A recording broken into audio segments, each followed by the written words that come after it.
সেই মেয়েকে বিয়ে করব যে মেয়েটা আমার 3টা প্রশ্নের উত্তর দিবার পারবে। জোরে কোন কয়টা? ওমর ফারুক বলে, হোসেন কি প্রশ্ন? হোসেন বলতেছে, আমি যে মেয়েটাকে বিয়ে করব সেই মেয়ের সামনে প্রশ্ন উদ্ঘাটন হবে, দুনিয়ার অন্য কোন মানুষের সামনে প্রশ্ন বলবো না। ওমর ফারুক বলে, আলী রে, তোমার হোসেন যে 3টা প্রশ্ন করবে এই প্রশ্ন সম্পর্কে তোমার ধারণা কি? আলী বলতেছে, জীবনে প্রথম শুনলাম। ওমর ফারুক বললেন, যেই প্রশ্ন আমি জানি না তুমি জীবনের প্রথম শুনলাম, সেই প্রশ্নের উত্তর মেয়েটা কোনোদিন দিবার পারবে না। আমার ঘটকালিও আল্লাহ কবুল করলো না। ওমর ফারুক কাঁদতে কাঁদতে মেয়েটার ঘরের দরজায়, মা, আমার আব্দুল্লাহর সঙ্গে বিয়া বস, তোর জীবন শান্তিময় হবে। মেয়েটা বলতে যে, খালি একটাবার বলেন আপনার আব্দুল্লাহ হোসেনের চাইতে ভালো, তাহলে আমার কোনো আপত্তি নাই। ওমর ফারুক বলতেছে, যেইটা ভালো না সেইটা কেমন বলবো? মেয়েটা বলতে, তাহলে আব্দুল্লাহর সঙ্গে আমি বিয়ে বসবো না, বিয়ে যদি বসতে হয় হোসেনকে আমার স্বামী হিসেবে গ্রহণ করব। ওমর ফারুক বললেন, মা, হোসেন সেই মেয়েকে বিয়ে করবে যে 3টা প্রশ্নের উত্তর দিবার পারবে, যেই প্রশ্ন আমিও জানি না, তার বাপ জীবনেও শোনে নাই, তাহলে তুই কেমনে উত্তর দিবা? মেয়েটা ঘরের মধ্য থেকে বলতেছে, আমিরুল মুমিনিন, হোসেন কি 3টা প্রশ্ন করবে আমি জানি না, তবে আমার ঈমান বলতেছে আমি না পারলেও আমার আল্লাহ পারাবে। সবাই একটু তাকবীর জানতো গলা খাগারে দিয়া, লিল্লাহে তাকবীর। আমাকে হুজুর যত ওয়াজ করেন, হবি না হবি না হুজুর? কি হলো? 7ই জানুয়ারি কি হলো? একজনকে বলতে, 7ই জানুয়ারি কি হচ্ছে ভাই? কয় যা আসলো তাই আসলো। হবি না হুজুর? 5 তলার উপর 1.5 লাখ টাকার খাট, 12,000 টাকার কম্বল উড়ে তামানি দিয়ে 9টার সময় বলতেছে, আমার বাড়ি আমার ঘর, আমাক নামাইকে। 2 কান্দের ফেরেশতা বলতেছে, আল্লাহ আল্লাহুম্মা বিসমিকা আমুতু আহিয়া। দোয়া না পড়ে কি দোয়া বললো? আমার বাড়ি আমার ঘর, আমাক নামাইকে। আল্লাহ বলে, ধৈর্য ধর। রাত 3টার সময় একটা ভূমিকম্প, 40 সেকেন্ডের। কয় সেকেন্ডের? খালি বিল্ডিং 2-3 বার একটু ঝোঁকন দিয়েছে, উনি এত ফোর্সে নামছে, কম্বলের মধ্যে লুঙ্গি খোলা আছে, ওই লুঙ্গিটাও পরার টাইম পাইনি। কান্দের ফেরেশতা বলতেছে, আল্লাহ নামাইলা নামাইলা, তাই বলে ন্যাংটা করে নামালা? আল্লাহ বলতে, জনগণ যখন পারবে না তখন আমার নামান হলো ন্যাংটা করে। জোরে কোন কথা ঠিক কিনা? সবাই একটু আমার সঙ্গে বলেন, তো ইজ্জুমান তাশা পয়েন, তো ইজ্জুমান তাশা অতুজিল্লু মান তাশা বিয়াদিকাল খায়র ইন্নাকা আলা কুল্লি শাইইন কাদির। জোরে বলেন, আরো জোরে বলেন। সম্মান দেওয়ার মালিককে, অপমান করার মালিককে, ভালো মন্দর মালিককে, সমস্ত ক্ষমতার মালিককে। মেয়েটা বলতেছে, হোসেন কি 3টা প্রশ্ন করবে আমি জানি না, তবে আমার ঈমান। ঈমান কয় বছরের? 18 বছরের না, 12 বছরের। আমার ঈমান বলতেছে আমি না পারলেও আমার আল্লাহ পারাবে। সঙ্গে সঙ্গে হযরত ওমর দৌড়াইছে। আলী বলতেছে, এখনই মন খারাপ করে গেলেন, আবার দৌড়াইলেন। বলে, তারিখ করবো ভাই। হোসেন বলে, কিসের তারিখ? বলে, তুমি তো 3টা প্রশ্ন করবা, মেয়েটা তার উত্তর দিবার পারবে কি পারবে না, তারই তারিখ। আলী বলতেছে, যেই প্রশ্ন আপনিও জানেন না আমিও শুনিনি, সেই প্রশ্নের উত্তর মেয়েটা কেমনে দেবে? ওমর বলে, আলী রে, ঈমানের বলে বলিয়ান হয়ে মানুষ যখন কোনো কথা বলে, আমার বিশ্বাস সেই মানুষ তখন একলা থাকে না, ওই মানুষের সঙ্গে আল্লাহর সাহায্য থাকে। দলে কোন কথা ঠিক কিনা? নাসরুম মিনাল্লাহি ফাতহুন করিব ওয়াবাশশিরিল মুমিনিন। কে এটা জানেন না আপনারা? সবাই বলেন, নাসরুম মিনাল্লাহি ওয়া ফাতহুন করিব ওয়াবাশশিরিল মুমিনিন। নির্দিষ্ট তারিখ মোতাবেক ডান পাশে হযরত ওমর বসে গেছে, বাম পাশে হযরত আলী, আর মাঝখানে হোসেন বসেছে। সবাই একটু বসার সাইজ দেখেন। আমি তো এমন এক সাইডে বসেছি, একটু মাঝখানে বসলে বোঝানো ভালো লাগতো। একটু খেয়াল করেন, ডান পাশে যিনি বসেছেন তার নাম হলো হযরত ওমর। জোরে কোন তার নাম কি? আর বাম পাশে যিনি বসেছেন তার নাম হলো হযরত আলী, আর মাঝখানে যিনি বসেছেন তার নাম হলো হোসাইন। আর সামনে একটা চাদর দেওয়া হয়েছে, চাদরের ওই পারে ওই 18 বছরের যৌবনা মেয়েটাকে বসানো হয়েছে। এখন যদি বাংলার মুসলমানকে প্রশ্ন করি সামনে চাদর দেওয়ার কারণ কি, কথা কয় না, আরো জোরে জোরছে বলুন। বেগম মমতাজ কি কইছে? ওরে শরীয়তের মৌলানা চোখ দুইটা করলা কানা, মনের পর্দা বড় পর্দা তোমরা খোঁজা পাইলা না, তেতুল হুজুর বুঝলো না। মনের পর্দা যদি বড় পর্দা হয় তাহলে হযরত ওমর ফারুকের মন ভালো না খারাপ? জোরে বলা লাগবে, হক কথা আসতে বললে চলবে না। হোসেনের মন ভালো না খারাপ? আলীর মন ভালো না খারাপ? তাহলে সামনে চাদর কেন দিল? সামনে চাদর দিয়ে বুঝাই দিল মনের পর্দা পর্দা না, পর্দা হলো আল্লাহর আইন। পর্দা কার আইন? আরো জোরে বলেন। সামনে একটা চাদর দিয়ে বুঝাই দিছে মমতাজ তোর গান বাংলার জমিনেও চললেও আল্লাহর কোরআনের কাছে আসল। মমতাজ, আমি যে বল মমতাজ আপনার বলবেন আসল। মমতাজ মমতাজ এইবার আর চলেনি। মমতাজ যখন ঠকার খবর পেলাম আমি গভীর রাত্রে 4 রাকাত নামাজ পড়ছি ভাই। এই মেয়াটা আমার যা জল আছে বুঝলেন। আর একজন মরা হারার পরে খুব খুশি, তা না হলো মাহিয়া মাহি, নাম শুনছেন? এই শালা ভোট চাওয়ার সময় বোরকা পরা ভোট চায় আর সিনেমা করে ন্যাংটা হয়ে। ধর্মের নামে ব্যবসা কারা করে? আলেমরা কোনো ব্যবসা করে না, ধর্মের নামে ব্যবসা তারাই করে। ভোটের আগে যারা দাঁড়িয়ে রাখে মাথায় টুপি দিয়ে পাঞ্জাবি পরে ঘরে, ভোট গেলে আর মাথায় টুপি থাকে না। ধরে কথা কন না কে? তুই সিনেমা করিস নায়িকা, তুই আর বোকা বলছু কে? আর একটা ঠকি যাই আসলাম ইনু ই ঠকা যা খুশি হচ্ছি ভাই। লালন সেতু থেকে কুষ্টিয়া পর্যন্ত যারাই গেছে খালি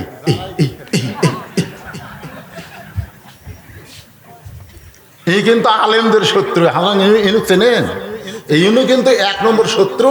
এ করোনার সময় প্রধানমন্ত্রীর কাছে গিয়ে বলতেছে, মাননীয় প্রধানমন্ত্রী প্রাইমারি করোনার কারণে বন্ধ রাখলেন, হাফেজি মাদ্রাসাগুলো বন্ধ করে দেন।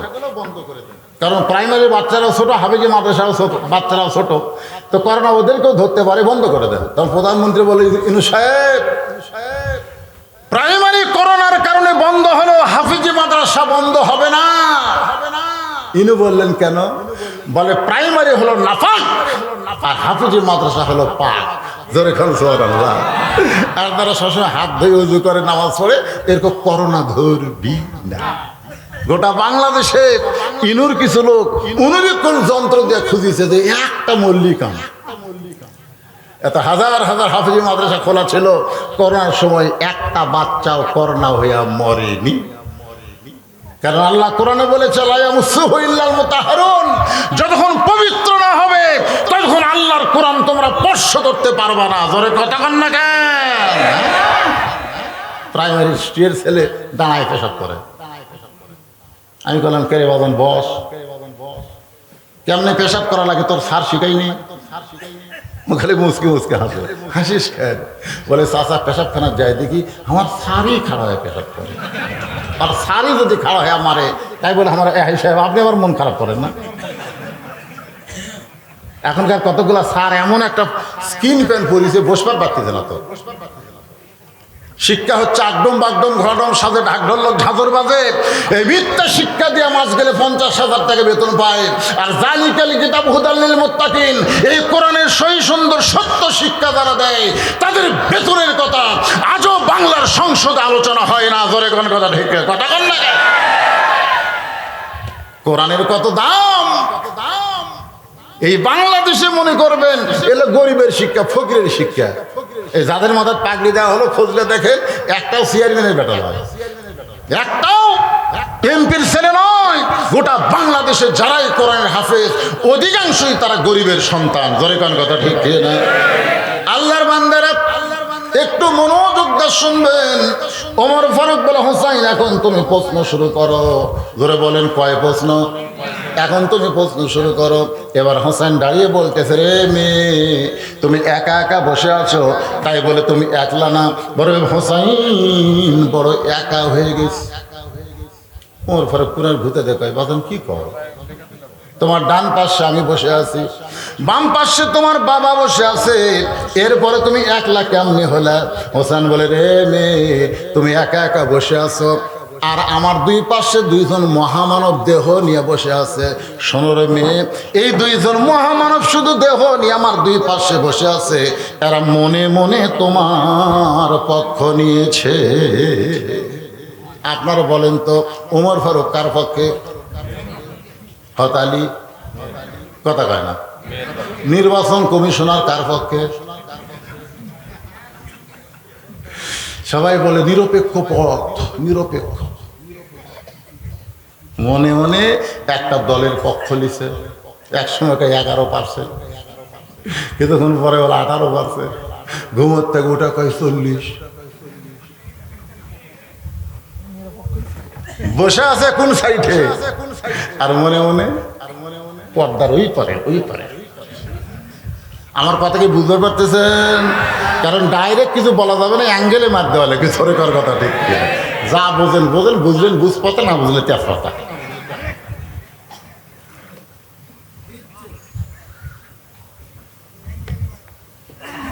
মাদ্রাসার ঘর পরিত্যক্ত, কেবা কি লিখছে রে? মাদ্রাসার ঘর পরিত্যক্ত, পরিত্যক্ত ঘর তৈরি করতে হবে। ও মাদ্রাসার পরিত্যক্ত ঘর তৈরি করতে হবে। ও একটু আদায় করবেন, তাই বলে মনে করেন না আমি ওয়াজ বাদ দা দেয় না। কি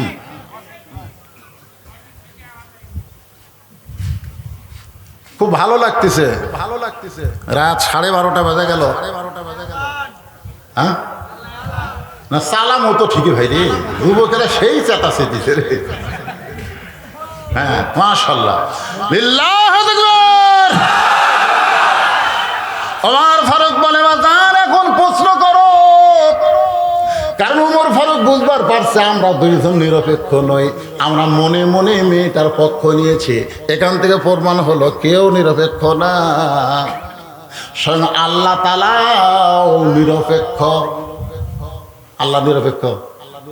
আল্লাহ যদি নিরপেক্ষ হতো তাহলে কেন বললেন ওয়ামাইয়াবতাগি গায়রাল ইসলাম দীনান ফালাই ইউকবালা মিনহু? ইসলাম ছাড়া অন্য কোনো ধর্ম কেউ যদি গ্রহণ করে আমি আল্লাহ কবুল করব না। এই কথার দ্বারা আল্লাহ বলে দিলেন আমি নিরপেক্ষ না, আমি হলাম মুসলমানের পক্ষে। ধরে কোন ঠিক কিনা? হোসেন বলে, রে মেয়ে, আমার 1 নম্বর প্রশ্ন হলো, আমার মাকে তুমি জানো?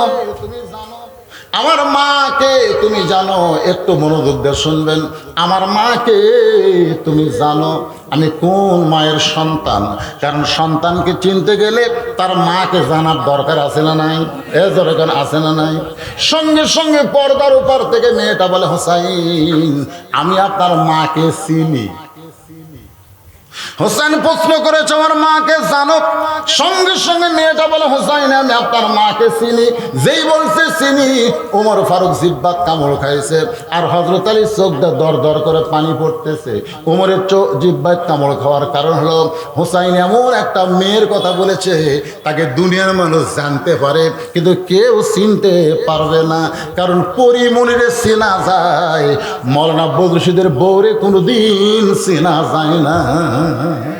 তবে জানা যায় বসিত বিয়ে না করলে 3 মেয়ের বাপ কেমনে হলো। অবশ্যই আমার একটা বউ আছে না নাই? কথা কেন আপনারা জানেন না? ধরে কর জানেন যে জানেন না, চেনেন কিন্তু পরিমণি সবাই। হোসেন প্রশ্ন করেছে, আমার মাকে জানো? আর মেয়েটা উত্তর দিতে আমি চিনি। হযরত আলীর চোখটা দর দর করে পানি পড়তেছে। আমি নিজের বউরে চিনতে পারলাম না, এত বছর সংসার করলাম, তারপরেও ফাতেমাকে চিনতে পারে নাই। গভীর রাত্রে হযরত আলী ফাতেমাকে দাফন করার পরে আল্লাহর কাছে বলতেছে, আল্লাহ ফাতেমাকে তুমি কবুল করে নাও। কর বলার পরেই দেখে সামনে কয়েকটা পুরাতন কবর। এইমাত্র ফাতেমার নতুন কবর, সেই কবরটার খুঁজে হযরত আলী পাচ্ছে না। জান্নাতুল বাগি দৌড়ায় আর বলে, এখনই ফাতেমার কবর দিলাম, সেই কবরটা গেল কোন জায়গায়? কবর কোথায়? কবর কোথায়? কে যেন ডাকতে বলে, আলী রে, ফাতেমা হলো পর্দা নিশি, আমি আল্লাহ জোহরা ডিগ্রি দিয়া ফাতেমার কবরটাকে কিয়ামত পর্যন্ত পর্দা করে দিয়েছি। যেই নারীর কবর পর্যন্ত পর্দা, সেই নারী সম্পর্কে মানুষ জানতে পারে কিন্তু চিনবার পারে না। জানার চিনার মধ্যে তফাৎ আছে না নাই? উমর ফারুকের জিহ্বা কামড় আর হযরত আলী চোখ দিয়ে দর দর করে পানি পড়তেছে। অনেক সময় হয়ে যায় কিন্তু তিন বিচারকের কেউ কোনো কথাই বলে না। মেয়েটা বিরক্ত হয়ে বলে, হোসাইন আপনি প্রশ্ন করলেন আমার মাকে জানো, আমি উত্তর দিলাম, হইল কি হইল না। তিন বিচারকের কেউ যে কোনো কথাই বলেন না। উমর ফারুক বলে, কেমনে হবে? হোসেন প্রশ্ন করেছ আমার মাকে জানো, আর তুমি কইলে আমি চিনি। ফাতেমারে তুমি চিনবা কেমনে? কারণ ফাতেমা এমন পর্দা নিশি, দুনিয়ার কোনো মানুষ তারে দেখে নাই, তারে কেউ চিনতে পারে না, তবে সবাই জানতে পারে নবীর মেয়ে ফাতেমা, আলীর বউ ফাতেমা, হাসান হোসেনের মা ফাতেমা, এইরকম সবাই জানতে পারে, কিন্তু চিনবে কেমনি? মেয়েটা বলে, হোসাইন আপনার মায়ের চোখের ভুরু জোড়া ছিল, আপনার মায়ের বাম গালে কালো একটা তিল ছিল, আর থুতুনির তলে লাল একটা দাগ ছিল। সঙ্গে সঙ্গে হযরত আলী চিৎকার করে বলে, মা যা বলছো বলছো মা, আর বলো না, কারণ তিনজনের মধ্যে একজন পরপুরুষ আছে। চোখের ভুরু কি? বাম গালে কালো একটা তিল, থুতুনির তলে লাল একটা দাগ। যেই বলছে আলী শুন করে বলতেছে, মা যা বলছো বলছো, আর বলো না, কারণ তিনজনের মধ্যে একজন পরপুরুষ আছে। আপনারা বলেন তো তিনজনের মধ্যে পরপুরুষকে? সবাই এক বাক্যে বলেন, পরপুরুষের নাম কি? যে উমর সম্পর্কে রাসূল বলেছেন, আমার পরে কেউ যদি নবী হতো লাউ কানা উমর। আর সেই উমরকে বলতেছে, এই যে দেখছেন মহাপুরুষ। আমি আপনাকে জানানোর জন্য বলতেছি ভাই, তিনটা জিনিস খুব খেয়াল করবেন। কয়টা? এই আঙ্গুলের দিকে তাকান, কয়টা? এক নম্বর হলো ডাক্তারের বইয়ের, ভালো ডাক্তারের বউ কোনোদিন সিজার করে না। কারণ ডাক্তার বুঝায় সিজার করলে বাচ্চারও ক্ষতি, মায়েরও ক্ষতি। এই জন্য বাংলাদেশের যারা বড় বড় ডাক্তার, তাদের বইয়ের নর্মালে বাচ্চা হয়। ডাক্তারের বউ কোনোদিন সিজার করে না। দুই নম্বর হলো মৌলবীর বাড়িতে কোনোদিন মিলাদ হয় না। মিলাদ বোঝেন আপনারা? মৌলবীর বাড়িতে কোনোদিন হয় না, কিন্তু পরের বাড়িতে হয়। আর তিন নম্বর একটা কথা মারাত্মক, সেটা হলো পীরের বউ কোনোদিন মুরিদ হয় না। কারণ পীরের বউ জানে আমার পীর এক নম্বর লুচ্চা, মাঝে মধ্যে মুরিদের বইয়ের দিকে চোখ মারে, কার কাছে মুরিদ কে হবে? তাহলে কয়টা কইলাম? এক নম্বর কি? ডাক্তারের বইয়ের সিজার লাগে না। দুই নম্বর হলো মৌলানার বাড়িতে মিলাদ হয় না। আর তিন নম্বর হলো পীরের বউ মুরিদ হয় না। সর্বপ্রথম যেই নারীটা প্রথম মুরিদ হয়েছে তার নাম হলো খাদিজা, আর পীরের নাম হলো মুহাম্মাদুর রাসূলুল্লাহ। সর্বপ্রথম নবীর কাছে কলেমা কে পড়েছেন? এজরেখন কে? তিনি নবীর কে হন? কথা কয় না, কে হন? আল্লাহ নবী বললেন, খাদিজা আমি হলাম স্বামী, আপনি হলেন বিবি, এরপর আমি আল্লাহ নবী। বলে আপনার বাহিরেও যেমন ভিতরেও তেমন। সুবহানাল্লাহ না কেন? আল্লাহ নবীর ভিতরের কথাও বলা যাবে, বাহিরের কথাও বলা যাবে। নবী হলেন লাকাদ কানা লাকুম ফি রাসূলিল্লাহি উসওয়াতুন হাসানাহ। 38 বছর আমার ওয়াজের বয়স, 38। আজ পর্যন্ত আমার বউ আমাকে হুজুরি কয়নি। আমি বহুদিন বইয়ের মুখে একটু হুজুর শোনার জন্য পুরস্কারও দিছি। 500 টাকা হাতের দেখে একবার খেলে হুজুর কও, হুজুর দেখি তোমার মুখে হুজুর শুনতে কেমন লাগে। বউ খালি মুসকে মুসকে হাসে। হাসো কেন? বলে জনগণ আপনাকে চিনে না তাই হুজুর কয়, কিন্তু আমি তো চিনি মালটা কি। আপনি কেমন মহৎ মানুষ একমাত্র আপনার বউ জানে। জোরে কথা কন না কে? জোরে কন, কথা কন। তাহলে সর্বপ্রথম যে মহামানবের কাছে তার বউ কলমা গ্রহণ করেছে, তখনই বুঝতে হবে মানার একমাত্র, গ্রহণ করার একমাত্র ব্যক্তি হলেন মুহাম্মাদুর রাসূলুল্লাহ সাল্লাল্লাহু আলাইহি ওয়াসাল্লাম। হযরত আলী বলতেছেন, মা যা বলছো বলছো আর বলো না, এই তিনজনের মধ্যে একজন পরপুরুষ আছে, চোখের ভুরু জোড়া, এটা আমি বলতে পারি, কারণ আল্লাহ রাসূল বলেছেন কোন স্বামী যখন বিবির দুই ভুরুর মাঝখানে চুমা দিবে, ওই চুমা দেওয়ার কারণে আল্লাহ খুশি হয়ে ওই স্বামীর আমলনামায় একটা উমরা হজের সওয়াব দিবে। সুবহানাল্লাহ। তো ভালোই বলেন দিছেন। যারা বিড়ি খায় মেয়েরা খালি ভাবতেছে আল্লাহ রে, এই ওয়াজ হুজুর কেন করলো রে? আমার বউ যদি, আমার স্বামী যদি আমার চুমা খাবার চাই, ওর মুখের যে দুর্গন্ধ ভাই, বমি হবে, বমি হবে। বাম গালে কালো একটা তিল ছিল,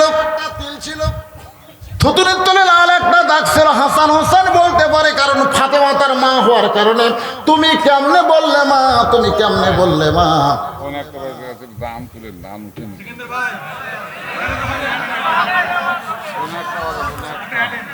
না ঠিকই আছে, ঠিকই আছে। হ্যাঁ ওনার কথা, এই শোনেন, এই শোনেন, না না বক্তব্য তো শুনবেন আপনার, যে বসার সাইজ দেখতে শুনবেন অবশ্যই। কিন্তু এই যে আমার আগে যে আবুল কালাম আজাদ, আমি কিন্তু এখানে আসার পরেই বলছি ভাই হ্যাঁ কখন দিবেন? তো বলে হুজুর 10টায়। আমি বললাম আলহামদুলিল্লাহ, এদের বসে আছে। তারপর আমি আমার এক ইমাম সাহেবের মাধ্যমে জানলাম, উনি বললো হুজুর আমি শুনে আসলাম আপনি 10:30টায়। আমি তখন বুঝতে পারলাম যে আদায়ের কারণে বিলম্ব হচ্ছে, অসুবিধা নেই। কিন্তু আস্তে আস্তে দেখি 11টা পার, তারপরেও যদি আদায় না হয়,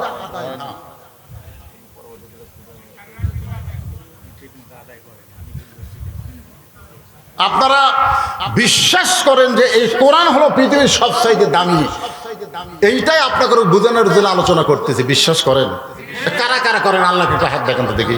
লিল্লাহে তাকবীর, হাত নামান।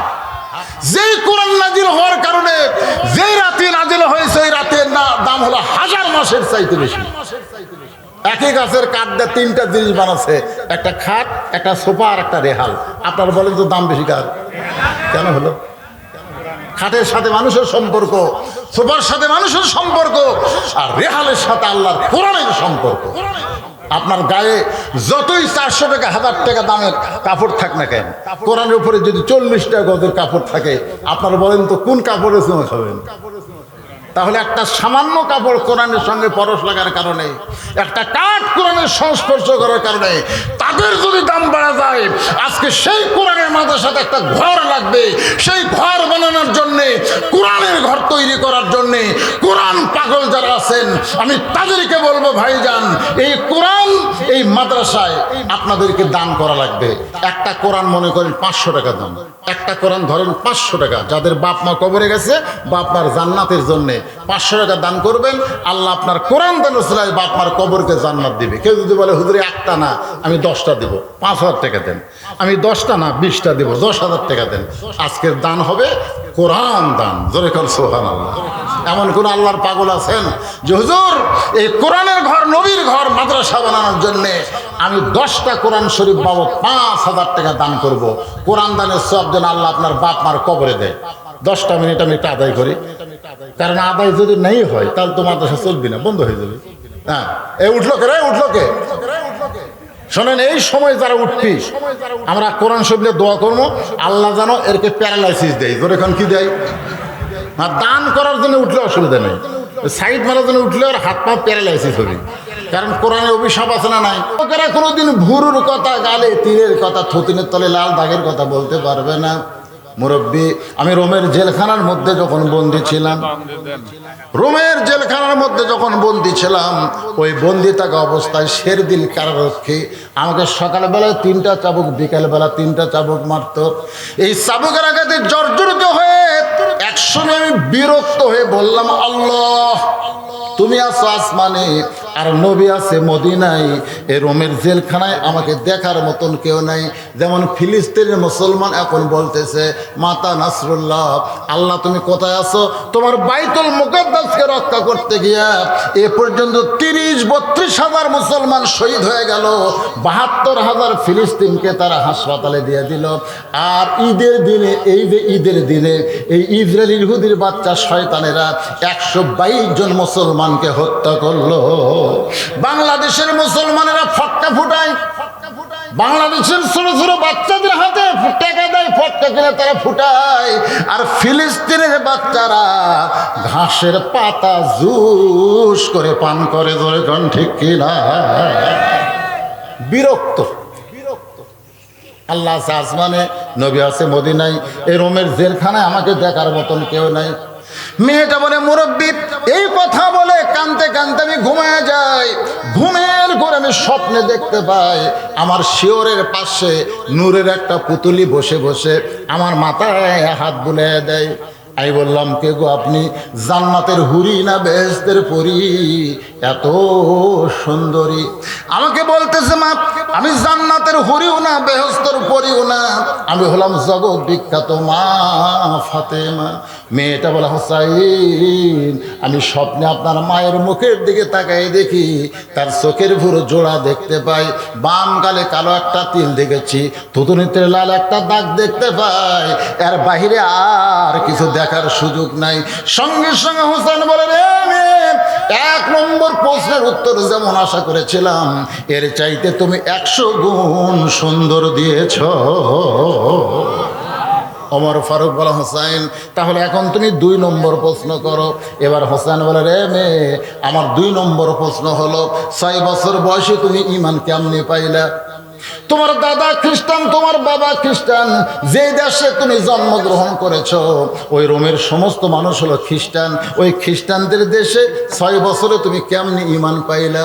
মেয়েটা হলো, হোসাইন আমি 6 বছর বয়সে ঈমান কেমনে পাইলাম, সেই ঈমানকে কেমনে করে যত্ন করলাম। ইন্নাল্লাযীনা ক্বালু রাব্বুনাল্লাহু সুম্মা ইসতাকাম, আল্লাহ বলেছেন শুধু মুখে বললে হবে না, এই রব বলার পরে অটল থাকতে হবে।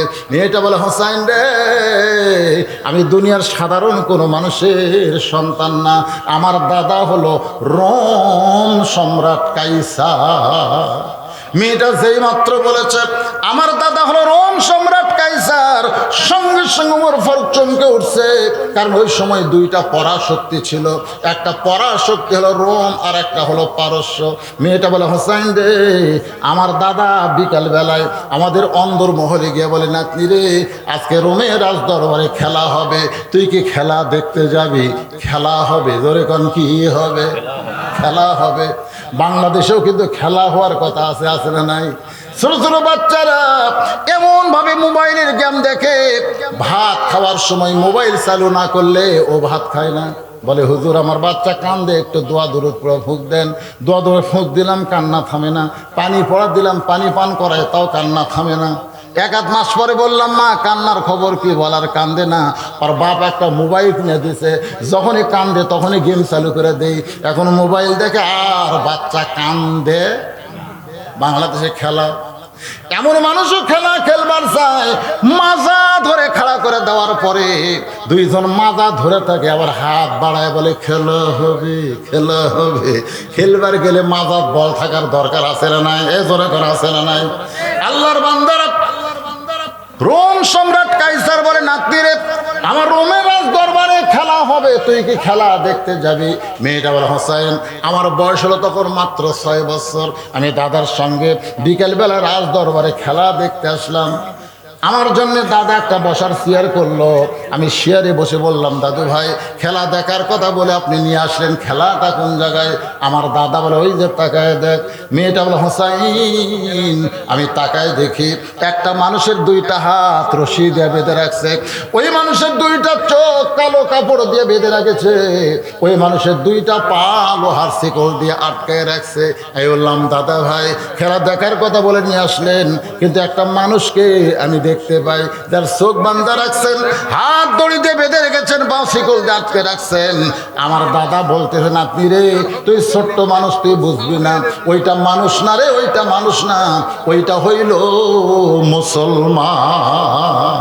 মেয়েটা বলতেছে, হোসেন 6 বছর বয়সে আমার দাদা যখন কইল ওইটা মানুষ না রে, ওইটা হলো মুসলমান, তখন আমি বুঝতে পারলাম ইহুদি খ্রিস্টান জাতেরা কোনোদিন মুসলমানকে মানুষ বলে স্বীকার করে না। জোরে কোন কথা ঠিক কিনা? যদি মানুষ বলে স্বীকার করত তাহলে ইহুদির শয়তানেরা ছোট ছোট বাচ্চাদেরকে হত্যা করতেছে। এত ছোট বাচ্চা, 1.5 বছর 2 বছরের বাচ্চাকে আজকে তারা অকাতরে হত্যা করতেছে। বরং হাসপাতালে ছোট ছোট বাচ্চাদের চিকিৎসা দেওয়া হয়, ওই হাসপাতাল পর্যন্ত বোম মেরে তারা গুড়িয়ে দিচ্ছে। তার মানে ইহুদিরা জানে, খ্রিস্টানরা জানে মুসলমান ওরা মানুষ না, ওরা মুসলমান, ওরা মুসলমান, ওরা মানুষ না। আমার দাদা যখন বলে, নাতনি রে ওইটা হলো মুসলমান, ওইটা মানুষ না, আমি তখন বললাম, দাদা ওই মুসলমানকে নিয়ে আপনি কি খেলা দেখাবেন? আমার দাদা বলে, ওই যে তাকায় দেখ। মেয়েটা বলে, হোসেন 6 বছর বয়স, আমি তাকায় দেখি একটা বিশাল আগুনের চুলায় আগুন দাও দাও করে জ্বলতেছে। বিশাল একটা দেখছি মনে মনে তেল, নিচের আগুনের তেলগুলো টকবক টকবক করতেছে। আমার দাদা বলে, নাতি রে আজকের খেলা হলো ওই মুসলমানকে হাত পাও বান্ধে উত্তপ্ত তেলের মধ্যে ফেলে দিব, মুসলমান তেলে পুড়ে মরে যাবে। আজকের খেলার নাম হবে মুসলমান মারার খেলা। আপনারা কোরআনের মাহফিলে সত্যি করে বলেন তো ভাইজান, বর্তমান বিশ্বে মুসলমান মারার খেলা চালু আছে না নাই? এই জোরে গান আছে না নাই? এতদিন আমেরিকা রণতরী পাঠায়া ইসরায়েল ইহুদিকে সহযোগিতা করেছে। আজকে ইরান যখন বলেছে, ইরান 12 ঘন্টা টাইম দিছে। ইরান কয় ঘন্টা টাইম দিছে? কয় ঘন্টা? 12 ঘন্টা টাইম দিছে। 12 ঘন্টার মধ্যে ইসরায়েলে ইরান বোম ফেলাবে। আজকে আমেরিকা খালি হাত পাওয়া ধরতেছে ইরানের। পৃথিবীর সমস্ত মুসলমান দেশক বলছে, ইরানকে থামাও, ইরানকে থামাও। মানে মুসলমানকে এরা বাঘের মতন ভয় করে।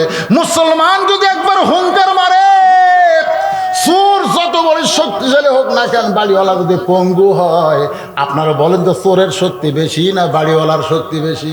কথা কন না কেন? বাড়িওয়ালা হলো পঙ্গু, হাতও নেয় পাও নেয়, জবান আছে, জবান আছে। আমার মতো শক্তিশালী চোর কেবল দরজা খুলে চুরি করে আর মশাল নিচ্ছে। বাড়িওয়ালা কে রে? আপনারা বলেন তো চোর থাকবে না দৌড় মারবে? মুসলমান হলো বাড়িওয়ালা, আর ইহুদি খ্রিস্টান হিন্দুরা হলো চোরের জাত। জোরে কান কিসের জাত? কথা কন না, কিসের জাত? খালি কে রে এমন দৌড় মারা মারে ভাই।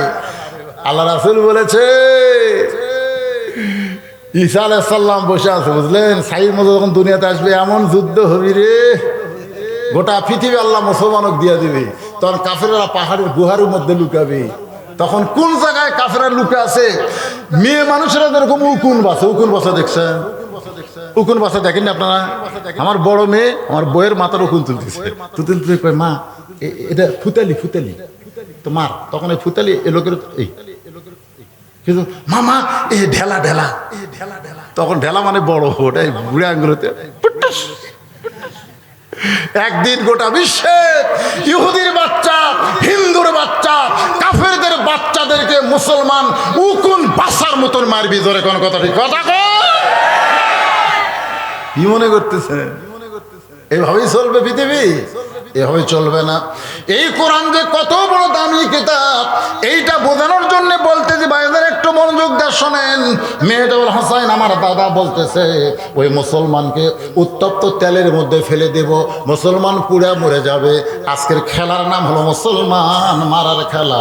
আমি তখন বললাম, দাদু ভাই ওই মুসলমানকে না মারাকে মাফ করা যায় না? আমার দাদা বলতেছে, 100 বার মাফ করা যায়, 100 বার মাফ করা যায়। মুসলমান যদি খালি একবার বলে আল্লাহ রাসূল মানি না, খালি একবার, ওরা হাত বান্ধা, চোখ বান্ধা, পাও বান্ধা, কিন্তু অত মুখ বান্ধা নেই। আপনারা বলেন তো মুসলমানের কি মুখ বান্ধা আছে? কি বান্ধা? চোখ, পাও। আজকে বাংলাদেশে কি বান্ধা? হাত খোলা, চোখ খোলা, পাও খোলা, মুখ বান্ধা। কথা বলিস না ভাই, পুলিশ ঘুরতেছে রে। ওই পুলিশ ঘোরা দেখে সতর্ক হয়, ই জানি না যে আজরাইলও ঘুরতেছে। কথা ঠিক না? ঠিক পুলিশ ধরার ভয় আমাকে এলাকার গোরস্থান লুকে আছে ভোটের আগে। আমাকে এলাকা আবার বিএনপি এলাকা তো সব ভোটের আগে এখন খুব চালাক। ওই ধরা পড়বে থেকে কবরের মধ্যে লুকে আছে, পুরানা কবরের মধ্যে। ওই নিচে খেয়াল ফেড়ে, তার উপর খেতা পড়ে, তার উপর কম্বল গাদ্দে ঘুম পড়ে। আর মাঝে মধ্যে বউকে মোবাইল করে, কে আগেও খবর কি বলে, যেখানে আসো ভালো থাকো, বাড়িতে আসো না। 3 বার পুলিশ আসছিল। আমি এমন জায়গা লুকে আছি রে, পুলিশের বাপেরও ক্ষমতা নেই। আপনারা বলেন তো পুলিশ কি গোরস্থানে যাবে? এটা বুঝানোর জন্য বলতেছি। আল্লাহ বলতেছে যা আজরাইল যা তো ওকে একটু পরীক্ষা কর। এবার আজরাইল এসে বলতেছে, কে ভাই পুলিশের পোশাক পরে, তো খবর কে দিল রে? এই কবরের মধ্যে তুই কেমনে খবর দিবি? ভাই পুলিশ না ভাই রে, আজরাইল। কান্দিস কে? বর্তমান বাংলাদেশে পুলিশ ধরার ভয়ে আজরাইল যে ধরবি আমাকে মনেই নাই রে। পুলিশ ধরার ভয়ে আজরাইল ধরার কথা মনে ভুলে গেছি। কথা কয় না। মুসলমানের কাছে কি ধরার গুরুত্ব বেশি, পুলিশ ধরা না আজরাইল ধরা? আল্লাহ কোরআনে বলেন, ইয়া আইয়ুহাল্লাযীনা আমানুত্তাকুল্লাহা হাক্কা তুকাতিহি ওয়া লা তামুতুন্না ইল্লা ওয়া আনতুম মুসলিমুন।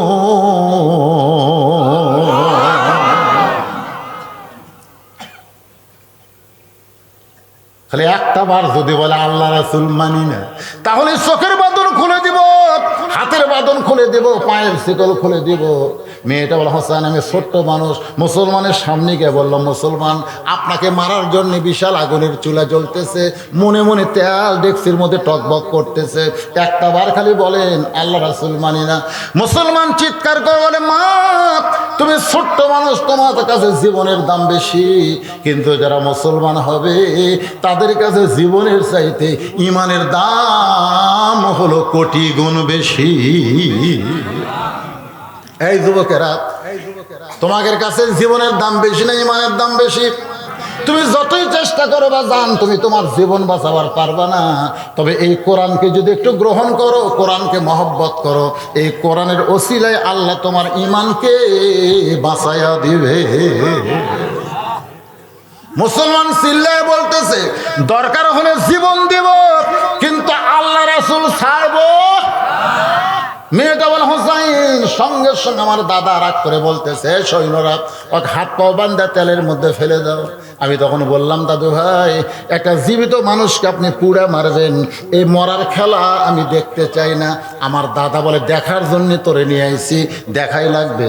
জোর করে আমাকে হাত ধরে যখন রাখলো, এমন সময় দিকে মুসলমানকে সৈন্যরা আগুনের চুলার দিকে নিয়ে যাচ্ছে, আর মুসলমান মুচকি মুচকি হাসতেছে আর বীরের মতো হাঁটতেছে। ওয়ালা তাকুলু লিমান ইউকতালু ফি সাবিলিল্লাহি আমওয়াতুন বাল আহয়াউ ওয়ালাকিন লা তাশউরুন। বুঝবার পারেন না আয়াতের বাংলা অর্থ বোঝেন? আল্লাহ রাস্তায় যাদেরকে হত্যা করা হবে, আল্লাহ রাস্তায় যাদেরকে ফাঁসি দেওয়া হবে, আল্লাহ রাস্তায় দুনিয়া থেকে যাদেরকে হত্যা করা হবে, আল্লাহ কোরআনে বলতেছে, আমি আল্লাহ ঘোষণা করে দিলাম তোমরা মরনি, বরং তোরা চিরজীবন নিয়ে চলে গেছো। আল্লামা সাইদি তুমি মরনি, শহীদ হয়েছ আমরা এটাই জানি। যারা বলেন ঠিক, মরেনি, মরা যাওয়ার অর্থ হলো ফুরা যাওয়া। ইমাম মালিক কিন্তু মরেনি, আবু হানিফা রহমতুল্লাহ আলাইহি মরে নাই। যদি মরতো, ইয়াজিদ মরে গেছে, কিন্তু হোসাইন কিন্তু মরেনি। জোরে কোন কথা ঠিক কিনা? আপনার বলেন তো, গোটা বাংলাদেশে কোনো মুসলমান এলাকায় ইয়াজিদ নামে কোনো মানুষ পাওয়া যাবে? জোরে কোন পাওয়া যাবে? কিন্তু প্রত্যেকটা পাড়ায় পাড়ায় হোসাইন আছে না নাই? তার মানে কি বোঝা গেল? ইয়াজিদ মরে গেছে, ফুরে গেছে, ফুসে গেছে, হোসাইন কিয়ামত পর্যন্ত মানুষের অন্তরে জীবিত থাকবে। আজকে যারা ইয়াজিদের মতন ভালো মানুষকে হত্যা করতে চায়, মনে করতেছে আমরা বাদশাহী চালাইতেছি, একদিন তারা পচে যাবে, আর ভালো মানুষগুলো মানুষের কলিজায় কিয়ামত পর্যন্ত জীবিত থাকবে। আয়াত ঠাট্টা বুঝবার পারেন নাই, এজন্য কেউ আল্লাহ আকবার কর নাই। একটু বাজান মনোযোগ দিয়ে শুনতে হবে। মেয়েটা বলে হুসাইন রে, ওই মুসলমান কাকুরের চুলার কাছে নিয়ে গেছে। এমন সময় মুসলমানের জবান থেকে একটা মধুর